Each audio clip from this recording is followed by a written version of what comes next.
I still remember the exact moment it all started to unravel, the one that shifted the foundation of everything I thought I knew about love, family, and trust. It wasn't sudden, like a storm ripping through the night. It was quieter, insidious, like water slowly eating away at stone.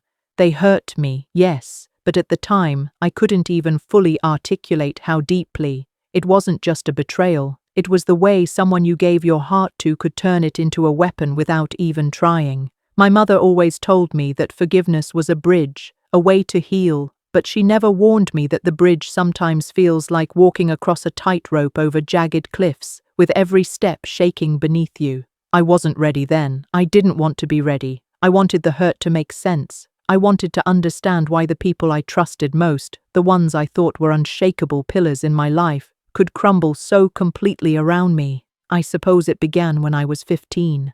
My younger brother, the one I used to protect from everything, stopped trusting me, or maybe I stopped noticing that he needed my protection in a different way. My father had passed a year earlier, leaving a void that none of us knew how to fill.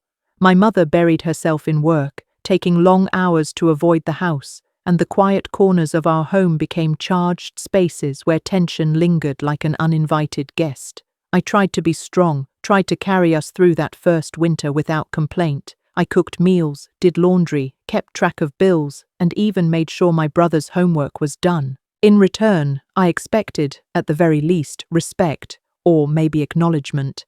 But what I got instead was resentment I couldn't explain.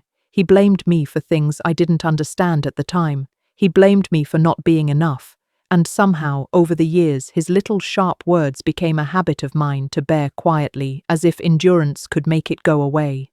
High school brought a different kind of cruelty, not from strangers, oh no, those I could dismiss, but from those closest to me. They said I was too controlling, too anxious, too sensitive. They didn't see the late nights I spent comforting my mother when the bills stacked higher than the plates on the dining table. They didn't see the tears I hid behind locked doors, or the ache in my chest when I realized that the people I leaned on the most were slowly leaning away from me.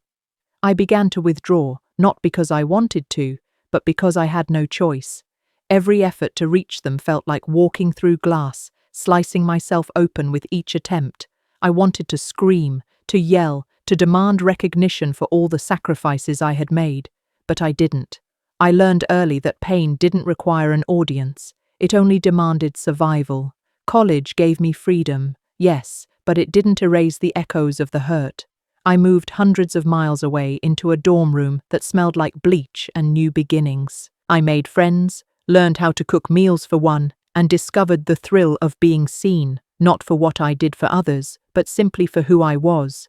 Still, there were letters I couldn't bring myself to open, calls I avoided, messages left unanswered. The people who hurt me most didn't leave me entirely. They stayed, haunting me through holidays and birthdays, via reminders of what was missing. A family fractured by unspoken words and invisible scars. And with each return home, the cracks became more apparent. My brother, who should have been a friend, acted as though my presence reminded him of something he couldn't bear. My mother, tired and stretched thin, often misdirected her frustrations at me, unintentionally echoing the resentment that had grown in our household, like weeds no one was brave enough to pull. I thought, at some point, I would simply stop feeling, but the heart doesn't obey logic. It only learns endurance. It wasn't until my late 20s that the most pivotal moment occurred, the moment that forced me to confront every bruise, every whispered insult, every careless word that had chipped away at me. My father's old friend,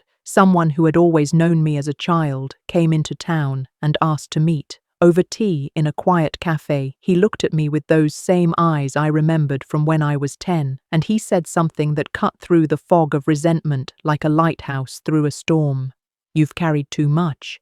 They don't realize it, but you've been carrying all of them for years, and still, you haven't given up on them." I froze. Part of me wanted to deny it. Part of me wanted to weep, and part of me, the smallest part, wondered if maybe, just maybe, there was a way to reclaim what had been lost without succumbing to bitterness.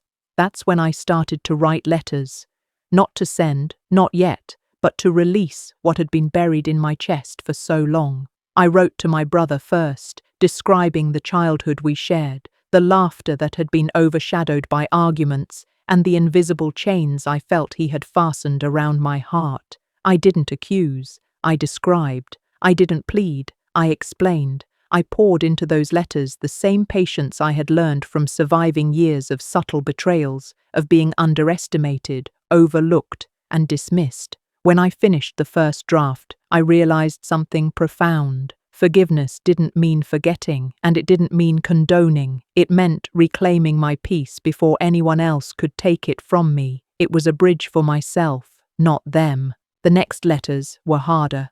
To my mother, I described the long nights she hadn't noticed me crying, the days she had spent working instead of simply holding space for her children. I reminded her gently that love isn't only what we give when convenient, but also what we offer when it requires patience and presence. To my father, I wrote nothing but memories, filling the page with laughter and warmth, a reminder of what love had once looked like before loss and distance complicated it. Each letter became a practice, a meditation, a rehearsal for the day I would confront the past, not with anger, but with truth. I wasn't naive. I knew that some people might never change, and some might never apologize, but I also knew that my own peace could not depend on their actions.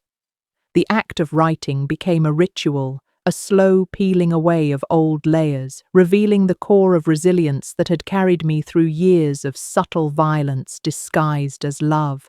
It was during this process that I first began to envision the day I would forgive them, truly forgive, without expecting anything in return. Not for them, but for me. Forgiveness, I realized, was not a gift to those who hurt you. It was a declaration of freedom, and yet it required patience, timing, and above all, courage. I imagined myself at the kitchen table, letters in hand, my voice calm but firm. I imagined the surprise on their faces, the hesitation, the realization that the child they thought they could diminish had grown into a person unafraid of boundaries, unafraid of truth, unafraid of justice tempered with love. I imagined telling them, not with a scream, not with tears, but with a quiet confidence, "I forgive you. I release you. I will not carry this burden anymore." Even as I pictured it, a thrill ran through me. It wasn't revenge I sought, it was reclamation. It was the restoration of self, the acknowledgement that no one had the right to define my worth. Even as I planned, even as I wrote, the world tested me. Friends drifted, lovers misunderstood, co-workers judged, but none of it mattered in the same way. I had grown accustomed to the quiet persistence of my own heart, the rhythm of recovery that could not be rushed. Each day was a step on the bridge of forgiveness, each journal entry a plank laid carefully beneath my feet, and through it all I began to notice something remarkable. The more I embraced my own strength, the less power the hurt had over me. I could remember the pain without reliving it. I could acknowledge betrayal without succumbing to bitterness. I realized that the world would always offer moments of cruelty, but my response would determine whether they had the power to define my narrative. By the time I reached 31, I had built a small sanctuary for myself. Not a house, not a career, not even friends exclusively, but a mental and emotional space where I could breathe, reflect, and act deliberately. And then the day arrived. The one I had rehearsed so many times in my mind. A simple Friday afternoon. A quiet sun filtered through the blinds. I had printed the letters, neatly stacked, envelopes addressed. My hand trembled, not with fear, but with anticipation. I walked to the mailbox, feeling the weight of years pressing gently on my shoulders. It was time to confront, to forgive, to release, to declare that the hurt no longer had dominion over me. And yet, as I approached the street where my family lived, a familiar pang of doubt crept in. Could they hear the words without recoiling?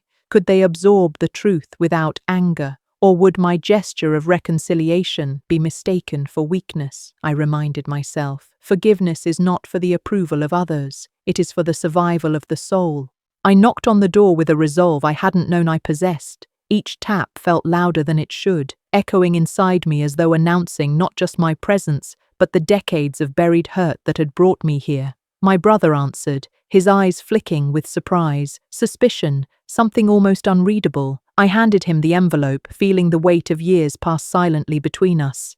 He didn't speak at first, and I didn't rush him. I had learned over time that some reactions required patience, and that silence could sometimes communicate more than 1,000 words. Slowly, he opened it, and I could see his hands shake ever so slightly. Maybe he recognized the handwriting, maybe he didn't. Either way, the act itself, the offering of truth without demand, was enough to change the air in the room. The letter wasn't just words on paper, it was a map of memory, a tapestry of shared laughter and overlooked pain, stitched with honesty and tempered with care.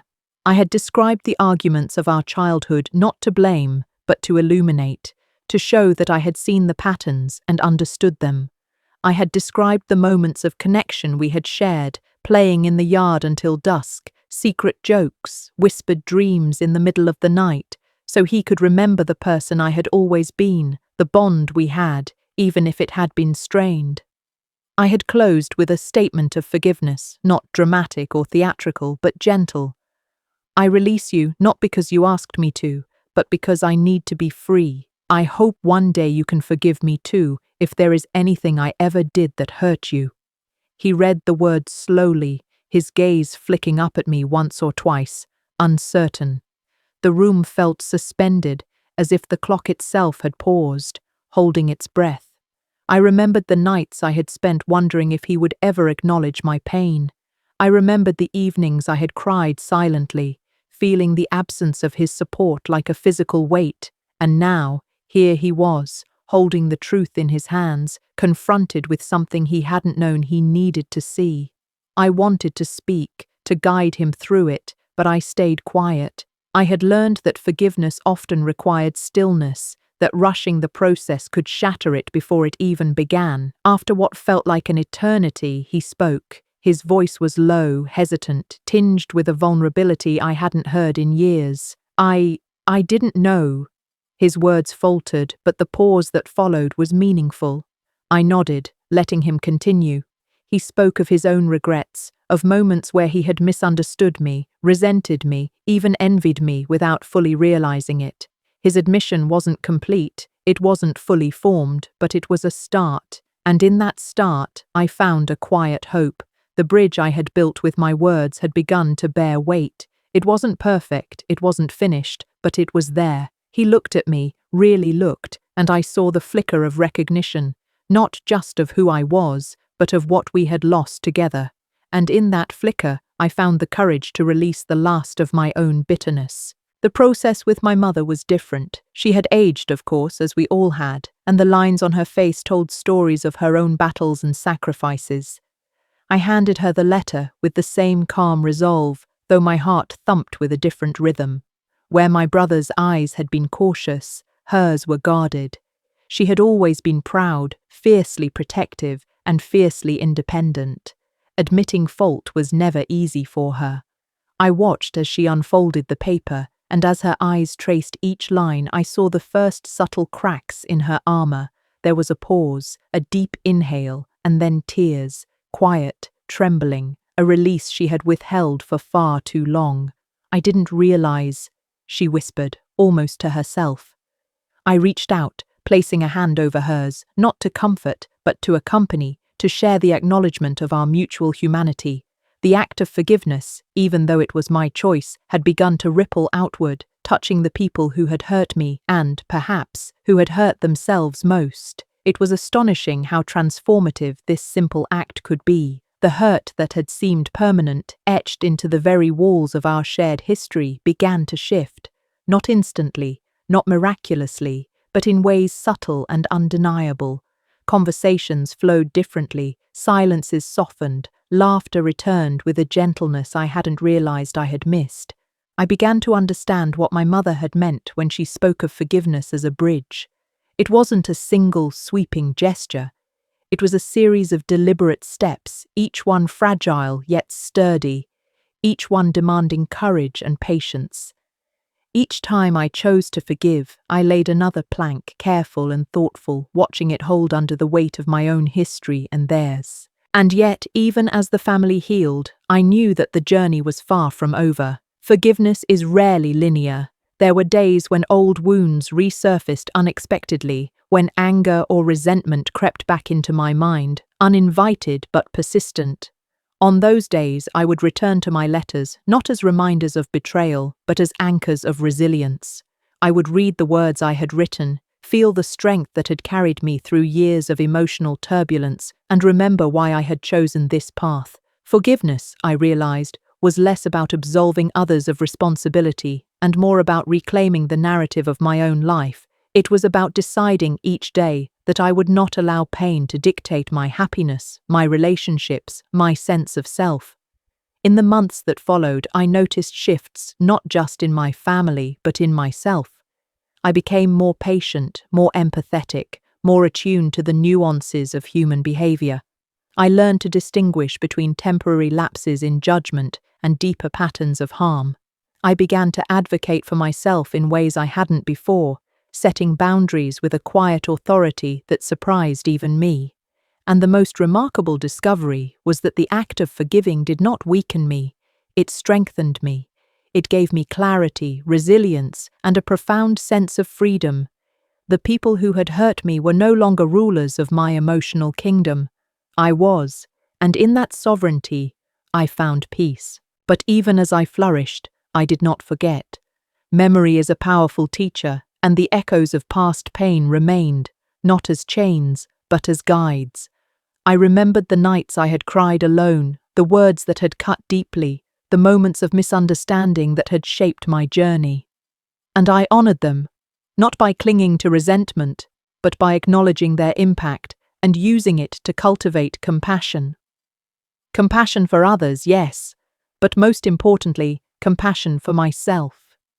Forgiveness, I learned, is incomplete without self-forgiveness. We often hold ourselves accountable for surviving, for enduring, for loving despite betrayal. And in releasing that self-judgment, we complete the circle of healing. It wasn't always easy. Some days, I would catch a glimpse of my brother or mother doing something thoughtless, something that would have sent me into a spiral in the past. But now, I paused, breathed, and remembered the letters, the moments of shared vulnerability, the bridges built plank by plank. I reminded myself that forgiveness does not demand perfection from others, only intentionality from ourselves. And in that practice I found joy, a quiet, steady joy, rooted not in others' behavior, but in the freedom of my own heart. The people who had hurt me remained human, flawed, capable of mistakes, but no longer capable of dictating my worth or my peace. Even as I moved forward in life, through relationships, career challenges, and personal milestones, I carried the lessons of forgiveness with me.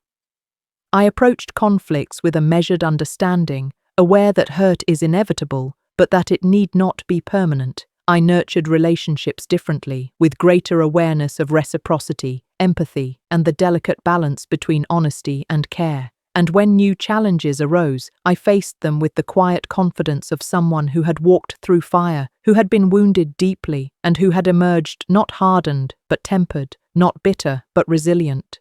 Forgiveness had not made the past disappear. It had given me the power to live fully in the present, unburdened by grudges, unafraid of vulnerability, and committed to the truth that love, even after betrayal, is worth the risk. The act of forgiving did not erase the memories, nor did it magically heal every scar, but it gave me a sense of control over the narrative of my life that I had never known before. I began to notice how often I had allowed past hurts to dictate my responses, to limit my potential, and to poison moments that could have been joyful. Each instance of remembering the pain without judgment became a practice in mindfulness, a way to see the past as it was, real, significant, but no longer dominating.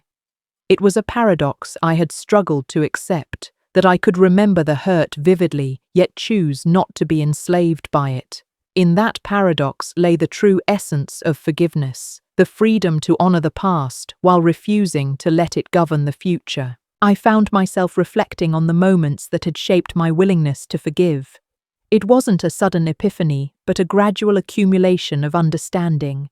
I remembered the nights spent in despair after being misunderstood by my family, the subtle criticisms that lingered longer than they should have, and the overt betrayals that had cut deep. I remembered the sense of isolation, the questions I had asked myself over and over. Why me? Why now? Why them? And then I remembered the moments of unexpected kindness, the laughter shared during difficult times, the small gestures that revealed the humanity beneath the pain. These memories became a guide, a reminder that people are rarely wholly good or wholly bad. They are complex, flawed, and capable of growth if given the chance. Forgiveness, I realized, is the recognition of that complexity and the conscious choice to release the desire for revenge, resentment, or retribution. The journey of forgiveness also made me examine the ways I had hurt others, intentionally or unintentionally. It was uncomfortable, even humbling, to acknowledge my own flaws, my own moments of thoughtlessness, and my own capacity to wound. But it was necessary. Forgiveness is a two-way street, and to truly embrace it, I had to hold a mirror up to myself. I had to ask, had I failed to listen, failed to empathize, failed to act with kindness when it mattered most? I realized that part of my own healing involved accepting responsibility for these moments, apologizing where appropriate, and making amends whenever possible. In doing so, I discovered that the act of forgiving others is inseparable from the act of forgiving oneself. They are intertwined, a delicate dance of accountability and compassion that frees the heart from both bitterness and self-recrimination. As the weeks turned into months, the effects of forgiveness rippled through my life in unexpected ways. My relationships outside of my family improved because I approached them with a greater sense of empathy and patience. Conflicts that once would have escalated now resolved more calmly because I had practiced seeing situations from multiple perspectives. The anger that had once flared at minor slights diminished, replaced by a reflective pause that allowed me to respond thoughtfully rather than react impulsively. I realized that the power of forgiveness extends far beyond the individuals who hurt us. It transforms the way we interact with the world. By releasing the heavy chains of past grievances, I became lighter, freer, and more open to authentic connections with others. One particularly profound moment came during a visit with an old friend who had also experienced betrayal. As we sat together, sharing stories of hurt and resilience, I noticed that my ability to listen had deepened. I didn't feel the need to insert my own experiences, to compete for sympathy, or to fix their pain. I could simply bear witness, offer validation, and create a space where their grief could exist without judgment. This, I realized, was one of the most profound gifts of forgiveness, the capacity to extend grace not only to those who hurt us, but also to those who are struggling in their own ways. It was a lesson in humility, a reminder that every person carries invisible burdens, and that compassion is both a shield and a bridge. Yet, forgiveness is not a single, definitive act. It is a continuous practice, a commitment renewed daily. There were moments when old wounds resurfaced unexpectedly, a memory triggered by a song, a phrase, or a fleeting glance, and I felt the familiar pang of resentment. But each time I returned to the principles I had cultivated: awareness, acknowledgement, and release. I would remind myself that forgiveness is not about excusing harmful behavior, but about reclaiming my emotional sovereignty. It is about choosing to prioritize peace over punishment, growth over grudges, and love over bitterness. Each choice reinforced the internal architecture of my resilience, building a foundation that could withstand both current and future challenges. The emotional journey also made me reconsider the meaning of strength.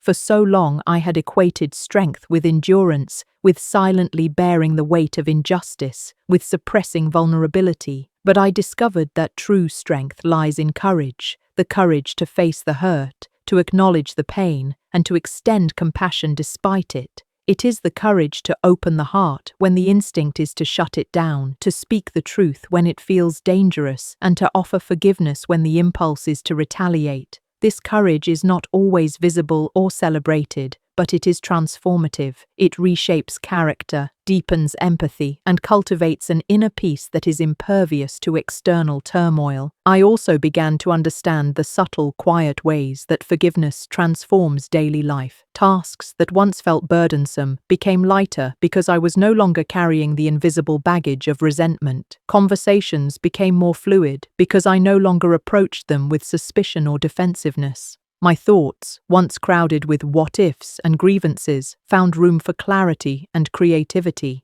The weight that had anchored me to past pain lifted gradually, allowing me to move forward with intention and grace. I noticed how much energy resentment consumes, energy that could be redirected toward growth, connection, and joy. Forgiveness, in its essence, is an act of self-liberation, a conscious choice to reclaim what belongs to us: peace, clarity, and the ability to love freely. Of course, the journey was not without setbacks. There were days when I questioned whether my efforts had been worthwhile, moments when the sting of old betrayals returned with surprising intensity. But each time I returned to the anchor of my own resolve. I reminded myself of the power of perspective, of the temporary nature of anger, and of the enduring benefits of letting go. I reflected on the people who had hurt me, not with judgment or condemnation, but with recognition of their humanity. I acknowledged that their actions were often a reflection of their own fears, limitations, and insecurities. This understanding did not excuse the pain, but it allowed me to approach the situation with compassion rather than bitterness. As forgiveness became a natural part of my life, I also discovered its impact on my mental and physical well-being. Stress and anxiety diminished, replaced by a sense of calm and emotional balance. Sleep came more easily, and my mind, once restless and consumed by replayed grievances, found clarity and focus. I realized that forgiveness is not just an emotional or spiritual practice, it is a holistic one, influencing the mind, body, and heart. By releasing the toxic grip of past hurts, I created space for healing, creativity, and a more vibrant engagement with life. The process revealed the interconnectedness of emotional freedom and overall wellness, underscoring that the decision to forgive is one of the most practical and profound choices we can make. The process of forgiveness gradually reshaped not only my inner world, but also the way I perceived my relationships. I realized that holding on to resentment had acted like a filter, coloring every interaction with suspicion, defensiveness, or subtle antagonism. People I cared about sometimes received a version of me that was distorted by past grievances, even when they were unrelated to the original hurt. By choosing to forgive, I lifted that filter, allowing genuine connection to flourish. Conversations became more honest, laughter more spontaneous, and empathy more immediate. I began to notice the subtle joy of simply being present with others, free from the invisible chains of previous pain. It was as though the heart, once encumbered, had been given back its natural rhythm, beating with openness instead of caution. Yet, the path to this openness required confronting uncomfortable truths about human behavior. I had to recognize that the people who had hurt me were themselves imperfect, acting from a mix of fear, misunderstanding, and ignorance. This recognition did not justify their actions but offered clarity. People are complex, often unaware of the impact of their words or deeds. Understanding this allowed me to shift my focus from blame to insight. It was not about condoning harm, it was about releasing the grip that the harm held over me. Forgiveness became a deliberate act of empowerment, an assertion that my emotional state was my own responsibility, not a hostage to others' mistakes. In the quiet moments of reflection, I discovered that my willingness to forgive was deeply intertwined with self-respect. For so long, I had equated forgiveness with weakness, assuming that to forgive meant to surrender, to accept injustice, or to appear naive. But I now understood that forgiveness is an assertion of strength, a conscious decision to reclaim my peace and agency. It is not about excusing behavior, it is about redefining my response. By choosing forgiveness, I affirmed that my well-being matters more than my resentment, that my growth matters more than my grudges. In this realization, I found a sense of power that was both liberating and humbling. True strength, I learned, lies not in retaliation but in the courage to release. The act of forgiving also reshaped my understanding of love. I had once believed that love was conditional, dependent on perfect behavior or flawless intentions. Through forgiveness, I learned that love is expansive, patient, and resilient. It can coexist with hurt, disappointment, and imperfection. Forgiveness taught me that loving does not mean tolerating abuse or neglect, but it does mean allowing room for growth, change, and reconciliation when possible. This broader understanding of love influenced the way I nurtured relationships with family, friends, and even strangers. Compassion became a conscious practice rather than an abstract ideal, and I found that the energy I had spent nursing resentment could now be directed toward meaningful connection.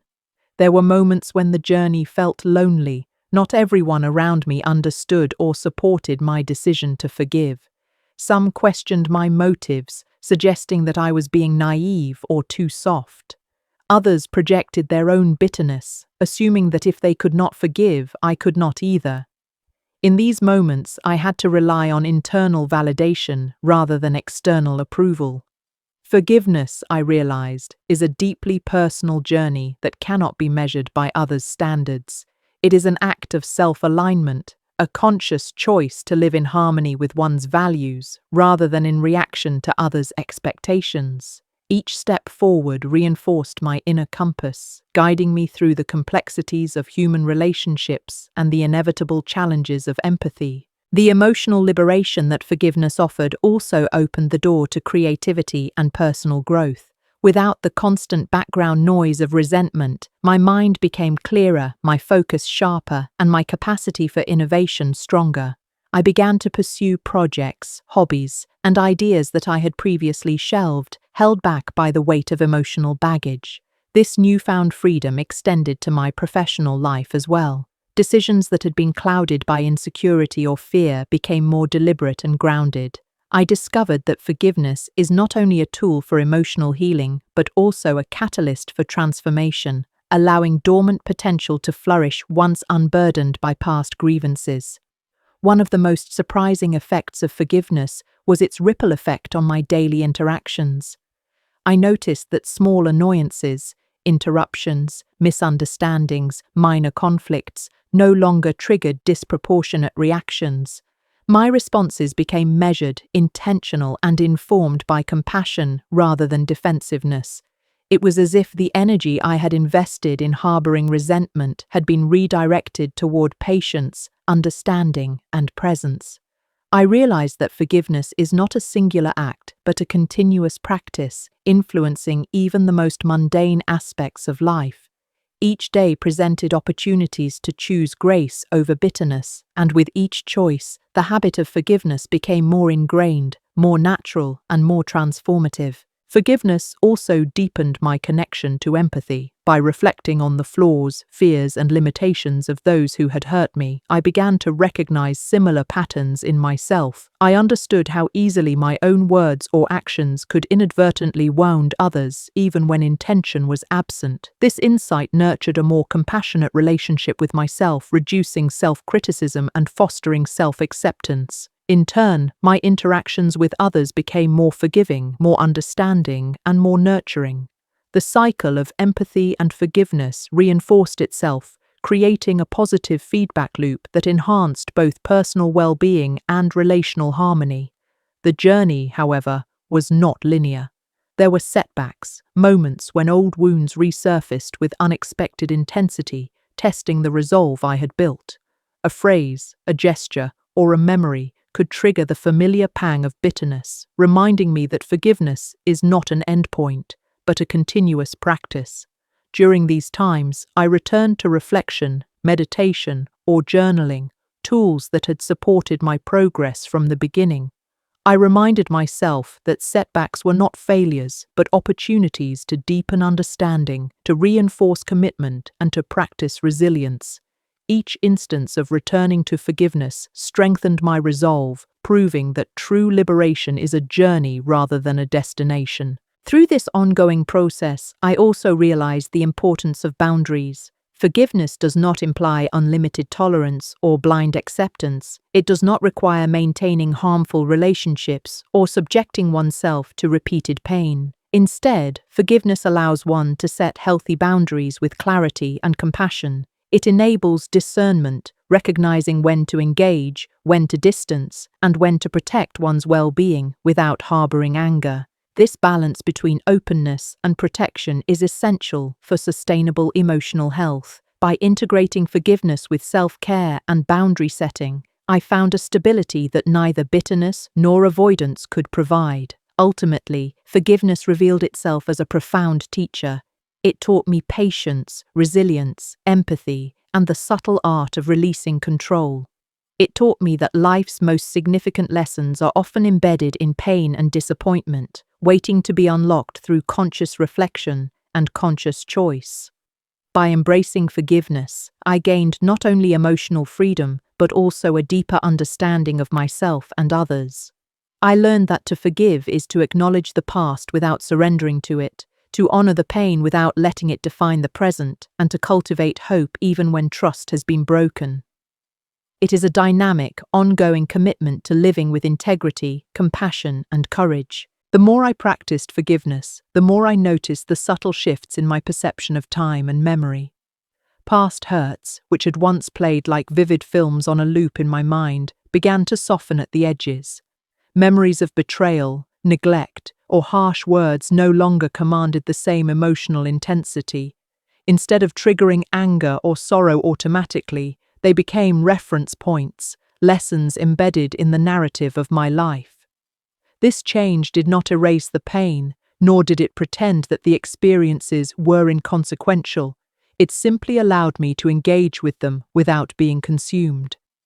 The contrast between my former self, trapped in resentment, and my present self, able to reflect without being controlled, was striking. I had moved from being a passive observer of my own suffering to an active participant in my healing. I also began to see that forgiveness has a profound impact on mental and physical well-being. Chronic stress, fueled by lingering anger and grudges, had previously manifested in sleepless nights, tension headaches, and a constant sense of vigilance. As forgiveness took root, these physical symptoms began to ease. My body felt lighter, more relaxed, and more responsive to joy rather than alert to danger.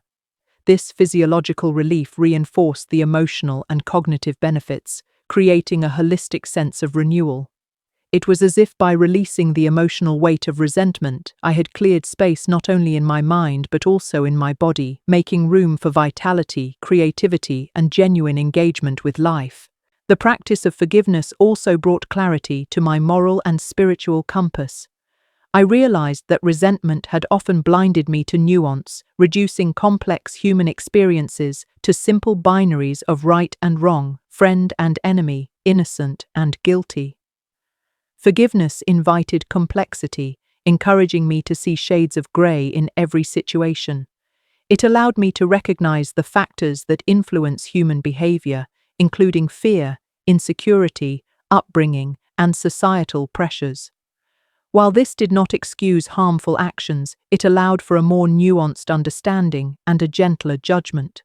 I found that when I approached situations with this perspective, I could respond more effectively and constructively rather than reacting impulsively or defensively. Forgiveness also shifted my expectations of others. I had once demanded apologies, explanations, or restitution as prerequisites for emotional peace. I believed that without acknowledgement I could not move forward. Over time, I realized that this external validation, while sometimes comforting, was not necessary for true release. Forgiveness is ultimately internal. It is a choice to reclaim personal peace, irrespective of external actions. This realization was liberating. It meant that I was no longer at the mercy of someone else's willingness to recognize their faults or make amends. My freedom was mine to claim, unconditionally, and this autonomy was deeply empowering. There were moments when the journey of forgiveness intersected with grief. I mourned not only the harm done to me, but also the version of myself that had been constrained by resentment, the relationships that had been strained or lost, and the time wasted in anger. Grief and forgiveness, I discovered, are not mutually exclusive. They coexist, each deepening the understanding of the other. By acknowledging grief, I honored the reality of what had happened, while forgiveness allowed me to integrate the loss into a larger story of growth.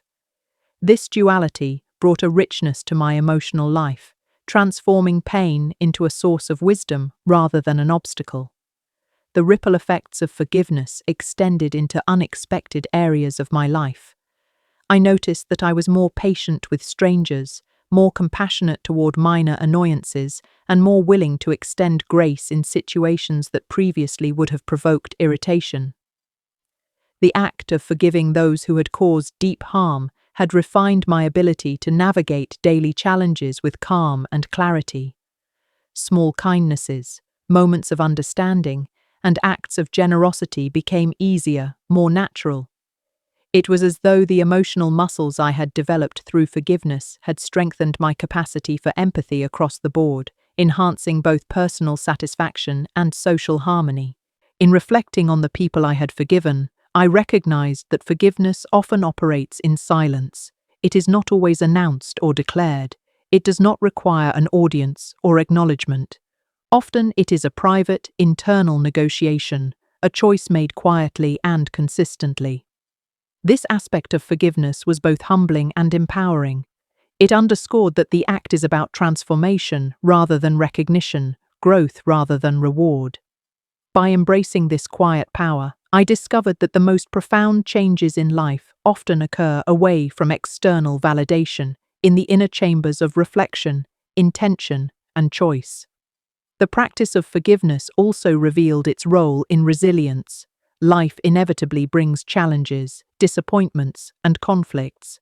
By cultivating forgiveness, I developed a toolkit for navigating adversity without succumbing to bitterness.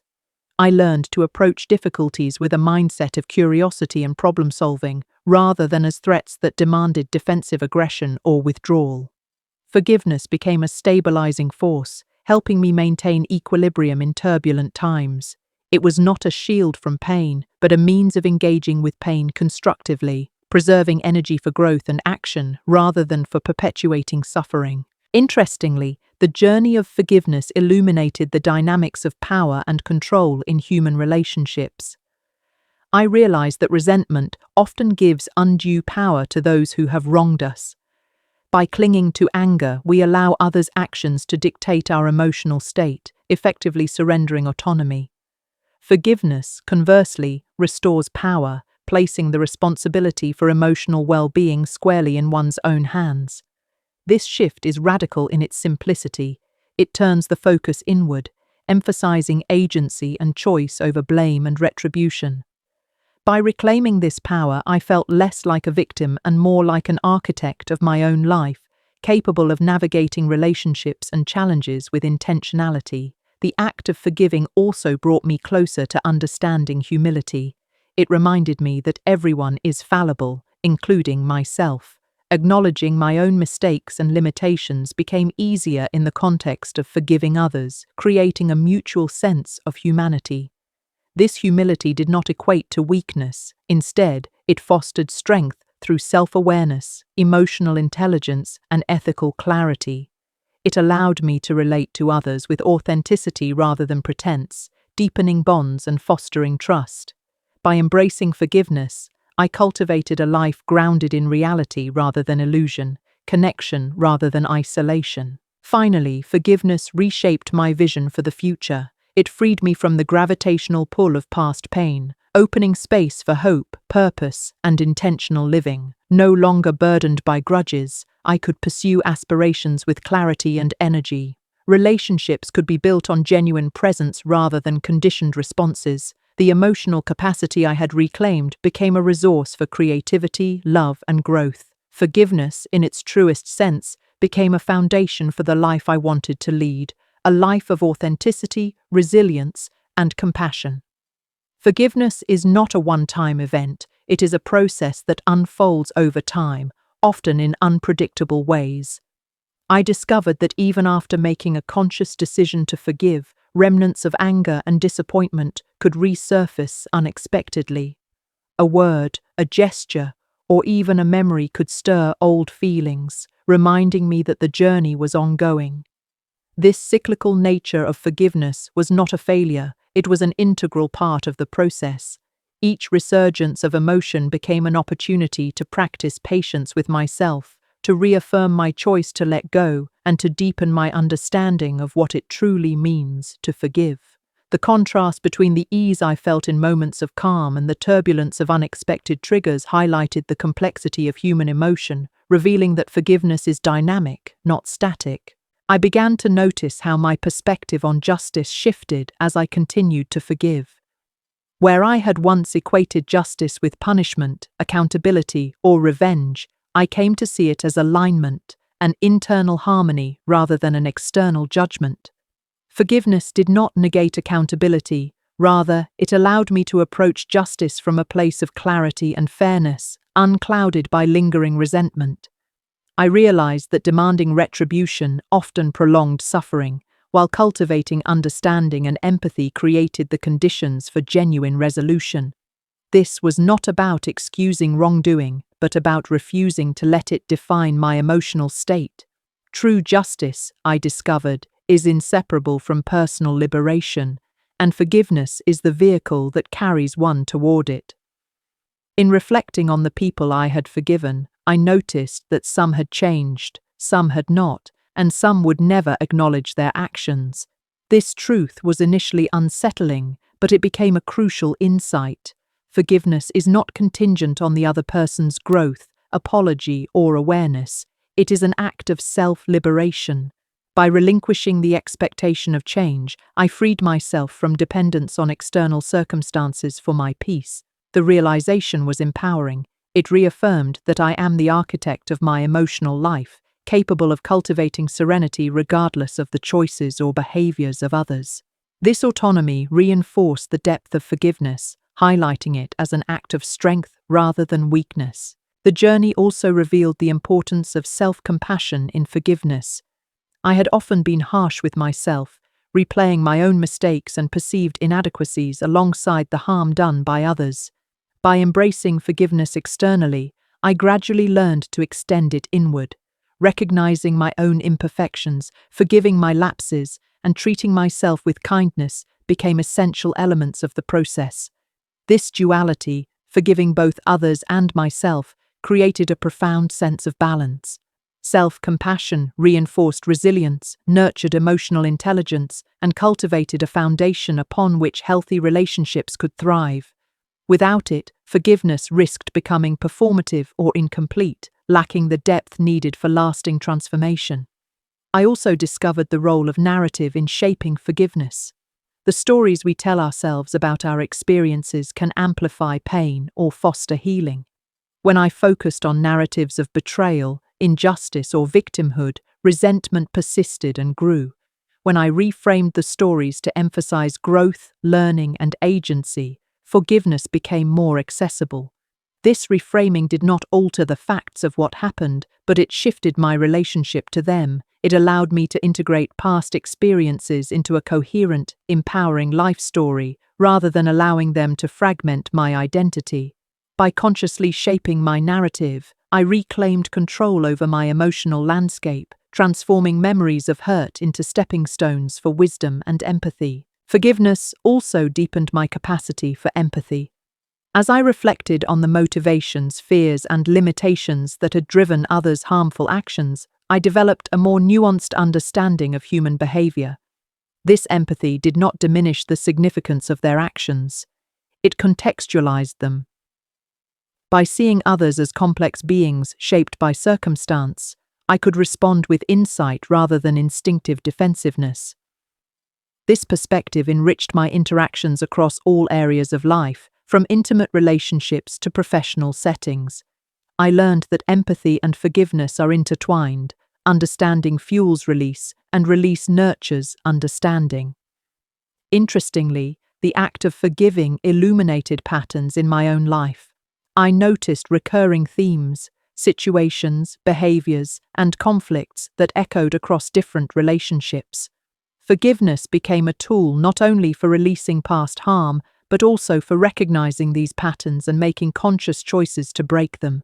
It allowed me to see where I had unconsciously contributed to misunderstandings or allowed resentment to fester. By combining forgiveness with self-reflection, I could interrupt cycles of harm, creating healthier dynamics for the future. This proactive element of forgiveness transformed it from a reactive act into a strategy for personal and relational growth. At times, forgiveness felt like an act of courage. Facing the people who had hurt me, whether directly or in my imagination, demanded vulnerability and emotional strength. It required me to acknowledge pain without being consumed by it, to release anger without condoning harm, and to stand firm in my own humanity. In these moments, forgiveness was not passive, it was deliberate, assertive, and profoundly empowering. The contrast between avoidance, which perpetuated suffering, and courageous engagement, which fostered liberation, underscored the transformative power of choice. Forgiveness, I realized, is an expression of agency, one that affirms life rather than resentment. Forgiveness also reshaped my expectations for connection. I came to understand that relationships, even when marred by past harm, can evolve through empathy, communication, and mutual respect. While not all relationships were salvageable, the act of forgiving allowed me to approach new interactions without the burden of historical bitterness. I could engage with people openly, without suspicion or defensiveness, creating the possibility for genuine intimacy and collaboration. The contrast between the mistrust of my past self and the openness of my present self highlighted the liberating potential of forgiveness. It is not only about releasing the past, but also about shaping the possibilities of the future. In addition, I realized that forgiveness is deeply personal and idiosyncratic. No universal timeline exists, no single methodology guarantees success, and no external authority can dictate its practice. Each individual's path is shaped by their experiences, values, and temperament. Accepting this subjectivity relieved me of comparison and judgment. I could honor my own pace, celebrate small milestones, and recognize that setbacks are part of the journey. This self-directed approach reinforced autonomy and nurtured a sense of trust in my own instincts, fostering confidence in my capacity to navigate complex emotional terrain. Finally, the cumulative effect of forgiveness was a profound sense of freedom. I could experience life without the constant tether of resentment pulling me backward. Emotional space expanded, allowing joy, creativity, and love to flourish. I could face challenges with resilience, engage with people with empathy, and approach the future with hope. Forgiveness became less an act of concession and more a declaration of sovereignty over my own inner world. It was a radical, quiet triumph, an assertion that my life could be guided by clarity, compassion, and conscious choice rather than by the lingering shadows of past harm. The journey of forgiveness often revealed itself in the smallest moments, subtle yet profound, like quiet ripples across the surface of a still lake. One afternoon, as I walked through a park, I noticed a child arguing with a friend over a toy. The intensity of their emotions, anger, frustration, and hurt, struck me with a sense of familiarity. It reminded me of my own youthful grievances and the lingering shadows of unresolved conflicts from my past. I realized that these moments, though minor in comparison to deeper wounds, mirrored the larger patterns of my life. They were opportunities to observe anger without being swept away, to respond with compassion, and to practice the patience that forgiveness demanded. In that moment, I understood that forgiveness is not only about reconciling with the past, but also about cultivating awareness and emotional skill in the present. I began to recognize how forgiveness reshaped my relationship with time. The past, once heavy and relentless, became a source of insight rather than suffering. The present, once burdened by fear and caution, became an arena for choice and creativity. The future, once clouded by anxiety over unresolved grievances, became a space of possibility. Each act of forgiveness lifted a weight I had carried unconsciously, liberating energy that could now flow into meaningful pursuits. Time, I realized, is a precious resource, and forgiveness is a way to reclaim it, redirecting energy from resentment into growth and purposeful living. The contrast between living tethered to past hurt and living free with forgiveness underscored the transformative power of emotional release. One of the most difficult aspects of forgiveness was facing the silence or indifference of those who had hurt me. Some never apologized, some justified their actions, and some disappeared entirely. Initially, I felt cheated, as if forgiveness required acknowledgement from the other party to be valid. Over time, however, I discovered that forgiveness is autonomous. It is not a transaction, but a liberation that occurs within oneself. I could release the burden of resentment without receiving recognition or validation. This independence transformed forgiveness into an act of self-respect. It was a choice to honor my own emotional well-being, regardless of how others responded. The contrast between dependence on external acknowledgement and internal sovereignty became stark, revealing a profound lesson. True forgiveness is self-empowering, not contingent. Another revelation came in observing the physical effects of forgiveness. Anger and resentment often manifested as tension in my body, a tightness in the chest, shoulders, or jaw that I had once accepted as normal. As I practiced letting go, I noticed these tensions gradually easing. Breathing became easier, posture lighter, and energy more expansive. It was as if forgiveness allowed not only emotional, but also physiological liberation. I began to appreciate the interconnectedness of mind and body, recognizing that emotional release could foster holistic well-being. The contrast between the constriction of unresolved anger and the expansiveness of forgiveness highlighted the tangible benefits of letting go, reinforcing the notion that forgiveness is not abstract, but deeply embodied. Forgiveness also required confronting uncomfortable truths about my own participation in conflicts. There were times when I had held grudges unnecessarily, misinterpreted intentions, or failed to communicate effectively. Facing these realities demanded honesty and humility, qualities that are often uncomfortable yet essential. By acknowledging my own imperfections, I could forgive with greater authenticity, recognizing that human interactions are rarely black and white. The contrast between projecting blame outward and cultivating self-awareness inward revealed that forgiveness is a nuanced practice. It is not about moral perfection, but about clarity, understanding, and intentionality in how we relate to ourselves and others. I found that expressing forgiveness could take many forms. Sometimes it was a private meditation, a silent affirmation repeated in the mind to release resentment. Sometimes it was a letter, written but not necessarily sent, articulating feelings and intentions. Sometimes it involved direct conversation, offering acknowledgement without defensiveness or accusation. Each form served a purpose, tailored to the situation and my own comfort. What mattered was sincerity, the act of engaging fully with the intention to release harm. The contrast between superficial gestures and genuine engagement underscored the depth required for meaningful forgiveness. It became clear that the act itself, rather than its outward recognition, held transformative power. Forgiveness also expanded my capacity to love. By releasing bitterness, I created space for empathy, generosity, and connection. Relationships that had been strained by past grievances began to show signs of renewal. Old friends, once distant due to unspoken hurt, became accessible again. Family dynamics, previously weighed down by historical conflicts, started to shift toward understanding. Even casual interactions benefited from the lightness that forgiveness brings, as I could approach others without suspicion or hidden agendas. The contrast between the constricted life shaped by resentment and the open life shaped by forgiveness highlighted a profound truth. Letting go of harm is not only about healing the past, but also about enriching the present and future.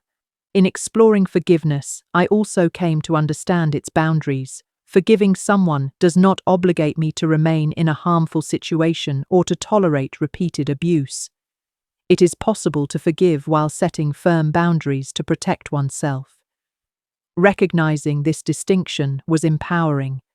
Forgiveness is about releasing internal suffering, not enabling harm. The contrast between unbounded forgiveness, which risks exploitation, and bounded forgiveness, which preserves integrity, clarified an important principle. By combining release with discernment, I could engage with others compassionately yet safely, honoring both my emotional needs and my personal dignity. The practice of forgiveness gradually influenced my broader worldview. I began to notice how societal narratives often emphasize revenge, competition, or judgment, while undervaluing compassion, understanding, and emotional liberation. By committing to forgiveness in my personal life, I felt a subtle shift in perspective, a preference for empathy over hostility, connection over division. This shift was not naive. It acknowledged the realities of harm and accountability while refusing to let them dominate my experience. The contrast between culturally conditioned responses of retribution and the conscious choice to forgive highlighted the radical nature of personal liberation. Forgiveness became a quiet revolution, transforming my internal landscape and, by extension, my interactions with the world. Ultimately, forgiveness taught me that life is defined not by the wrongs we endure, but by how we respond to them. Pain is inevitable, but suffering is optional when we choose release over resentment. The act of forgiving transforms harm into insight, bitterness into clarity, and confinement into freedom. Each act of release becomes a statement of agency, a declaration that the past will not dictate the present or the future. The contrast between living in reaction to harm and living in conscious choice illuminated the profound potential of forgiveness. It is an ongoing commitment, a daily practice, and a testament to the human capacity for resilience, empathy, and growth. The path of forgiveness is rarely linear. It meanders through doubt, relapse, insight, and occasional breakthroughs. One evening, I found myself revisiting a particularly painful chapter of my past. The memory of betrayal by someone I once trusted fully returned with vivid intensity. My initial instinct was to retreat into anger and grief, to relive the wound and let it define me once again. Yet, as I sat quietly, breathing deeply, I noticed something remarkable. The intensity of my reaction was not as consuming as before. Years of reflection, self-compassion, and small acts of letting go had shifted the landscape of my inner world. I realized that forgiveness is cumulative. Each moment of release, each recognition of shared humanity, adds to an inner reservoir of resilience. The contrast between the raw immediacy of initial hurt and the tempered clarity of delayed reflection highlighted the evolving nature of forgiveness, revealing it not as a single event but as a lifelong practice. I began to understand the subtle ways in which forgiveness changes perception. Where I once saw only the harm inflicted, I began to notice the complexities behind actions. Fear, ignorance, misunderstanding, and sometimes even pain that the other person carried themselves. This did not excuse the harm, but provided context, a lens that softened judgment and created space for empathy. Recognizing the layers behind human behavior revealed that forgiveness is not about condoning wrongdoing. It is about reclaiming the narrative of my own life. I could acknowledge the harm without being imprisoned by it. The contrast between perception colored solely by pain and perception informed by understanding underscored a key lesson. Forgiveness begins with seeing clearly, without distortion or exaggeration. One of the most surprising aspects of forgiveness was how it influenced my relationships with strangers and acquaintances. I found myself reacting with more patience in everyday interactions, traffic, queues, disagreements, and misunderstandings. Small irritations that once triggered frustration now elicited curiosity, humor, or a calm acknowledgement of shared imperfection. It became clear that forgiveness is contagious, not in a superficial way, but in the subtle tone it sets within our presence. People sense when we carry lightness instead of resentment, when we approach conflicts with openness rather than defensiveness. The contrast between the self-reinforcing cycle of anger and the ripple effect of forgiveness illuminated its wider impact. Releasing past harm reshaped not only intimate connections, but also my participation in the broader human tapestry. I also discovered that forgiveness intersects powerfully with self-forgiveness. For years, I had carried guilt over mistakes, missed opportunities, and moments of weakness. I treated my own errors as permanent stains on my character.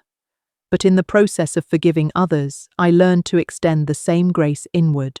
Self-forgiveness is an acknowledgement that imperfection is part of being human, and that growth arises from honest reflection rather than harsh self-condemnation. By forgiving myself, I could approach others more compassionately and face life with renewed confidence. The contrast between self-criticism that corrodes and self-compassion that liberates highlighted a transformative truth. Forgiveness begins within, radiating outward to shape all relationships and experiences. As I delved deeper, I realized that forgiveness often involves paradox. To release resentment, one must confront pain fully rather than suppress it. To reclaim peace, one may need to embrace vulnerability, acknowledging both hurt and desire for healing. To forgive effectively, one must balance empathy with discernment, compassion with boundaries, and honesty with tact. These paradoxes are not obstacles, but opportunities for growth, teaching that forgiveness is not simplistic or passive. It is a conscious, courageous engagement with reality as it is, a deliberate choice to transform suffering into insight and limitation into possibility. The contrast between naive forgiveness and skillful forgiveness underscored its complexity, highlighting that letting go requires intelligence as well as heart. Forgiveness also reshaped my relationship with memory. Certain experiences, once triggering, now elicited reflection rather than reactivity. Memories became teachers rather than torturers. I could recall pain without reliving it fully, observe injustice without being consumed, and extract lessons without harboring resentment. This shift required practice, mindfulness, and sometimes deliberate reframing. The contrast between memory as a source of repeated suffering and memory as a reservoir of wisdom highlighted another facet of forgiveness. It empowers us to inhabit our history consciously rather than be inhabited by it. By transforming the function of memory, forgiveness reclaims time and energy previously held hostage by past harm. In contemplating forgiveness, I also noticed its relationship to freedom. Each act of release liberated attention, energy, and emotional capacity that had been trapped in cycles of anger, fear, or regret. Forgiveness is a kind of self-liberation, a refusal to be tethered to the wrongs of others. It is a declaration of autonomy, that my inner life is mine to govern, and that suffering, while inevitable, need not dominate. The contrast between life constrained by resentment and life expanded by forgiveness is striking. One is heavy, reactive, and limited. The other is light, intentional, and open to growth. Choosing forgiveness repeatedly becomes an exercise in reclaiming sovereignty over one's emotional landscape. I began to observe that forgiveness can coexist with justice. Releasing personal resentment does not preclude seeking accountability, restitution, or systemic change. One can forgive internally while pursuing necessary consequences externally. This distinction was vital. It prevented forgiveness from becoming complacency or passive acceptance. Instead, it framed forgiveness as a conscious, empowered stance, where compassion operates alongside discernment and action. The contrast between forgiveness as submission and forgiveness as strength clarified an essential principle. True forgiveness empowers rather than diminishes, allowing one to act from clarity rather than reaction. Through all of this, I noticed an evolving inner dialogue. The voice that once repeated grievances and complaints began to soften, offering encouragement, perspective, and hope. Forgiveness cultivated an internal environment conducive to growth and creativity, where the mind and heart could collaborate rather than clash. Ideas, relationships, and aspirations flourished in this atmosphere, nourished by the absence of lingering bitterness. The contrast between a mind clouded by resentment and a mind illuminated by forgiveness underscored its transformative power. By changing the quality of internal conversation, forgiveness reshaped not only emotional responses, but the very texture of experience. Ultimately, the journey of forgiveness revealed itself as a continuous, layered, and profoundly personal process. It is neither linear nor finite, requiring patience, reflection, courage, and discernment at every stage. Each act of letting go accumulates, creating reservoirs of resilience, clarity, and compassion that enrich every aspect of life. The contrast between living bound by past pain and living consciously through forgiveness illuminates a profound truth. Freedom and peace are cultivated, not granted. Through this journey, I learned that the power to forgive, to heal, and to transform lies not in others' actions but in the deliberate, courageous choices we make every day. Forgiveness, I realized, is ultimately an act of liberation, not for those who wronged us, but for ourselves. It is the conscious decision to stop carrying unnecessary weight, to release the chains of anger, hurt, and resentment. In choosing forgiveness, we reclaim our time, our energy, and our inner peace. We acknowledge the reality of what happened without letting it dictate who we are or how we move forward. This does not mean forgetting or pretending the pain never existed. It means refusing to allow it to control the narrative of our lives. The contrast between a heart tethered by past grievances and a heart freed through forgiveness is stark. One is heavy, reactive, and constrained, while the other is light, open, and capable of love, growth, and joy. I also learned that forgiveness is not a single, final act. It is a series of small, deliberate choices repeated over time. Sometimes it begins with simply noticing our feelings without judgment. Other times, it requires expressing ourselves honestly, setting boundaries, or reframing the story we tell ourselves. Each act, no matter how small, is a step toward liberation. The cumulative effect is profound. Layers of resentment peel away, revealing clarity, resilience, and a capacity for empathy that we might never have imagined. Forgiveness transforms us from passive victims of circumstance into active authors of our own emotional narrative. As I reflected on this journey, I realized that forgiveness is a gift we give ourselves every day. It is not a destination, but a practice, one that requires patience, courage, and vulnerability.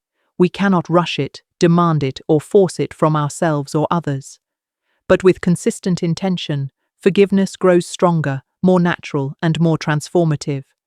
It reshapes how we relate to ourselves, to others, and to the world, creating space for healing, understanding, and connection. By choosing to forgive, even when it feels impossible, we take ownership of our emotional well-being and open the door to a more meaningful, peaceful life. Finally, the act of forgiveness allowed me to step into a life defined not by past pain, but by present choice. I could engage with others without the shadow of resentment, pursue dreams without the weight of regret, and approach challenges with clarity rather than fear. The contrast between living constrained by old wounds and living empowered through forgiveness revealed its deepest truth. Forgiveness is freedom, and in that freedom lies the possibility for joy, love, and growth that no hurt can take away. Even in the face of pain, even when wronged, the decision to forgive remains one of the most courageous, transformative acts we can choose. An act that ultimately honors not those who hurt us, but the life we are determined to live fully, with compassion and peace.